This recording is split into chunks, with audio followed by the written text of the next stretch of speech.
Customer, another day, another parcel. Unpack tayo. Uy, ayan, dumating na po yung ating lure. Dalawa siya. Dalawang lure yung aking binili. Okay, pakita ko sa inyo. Aray ko. Ang bigat, metal po siya, metal jig. Ayan, metal jig po siya. Itong isa, sana may nakasulat kung may ilan. Tanggalin na natin. Uy, ano ba to? Ayun. Naku po, pag bumagsak talaga, basag yung salamin ko. Ang haba pa naman, oh. Parang nasa 100 grams to, oh. Haba. Metal po siya.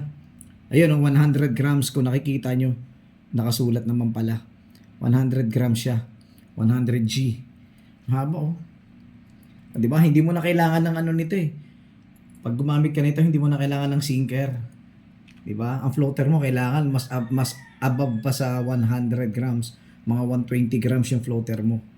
Yan. Pwede. Ganda, no? Parang galunggong. Ayan. Tapos yung isa natin, syempre, mas maliit. Mas maliit yung isa natin. Ito yung isa natin. Diba? Maliit na galunggong. Ito yung anak. Ano siya? Hindi ko makakita. Parang buksan natin ilaw. Ayan. Ano siya? 14 grams. Ayan, o. 1/4.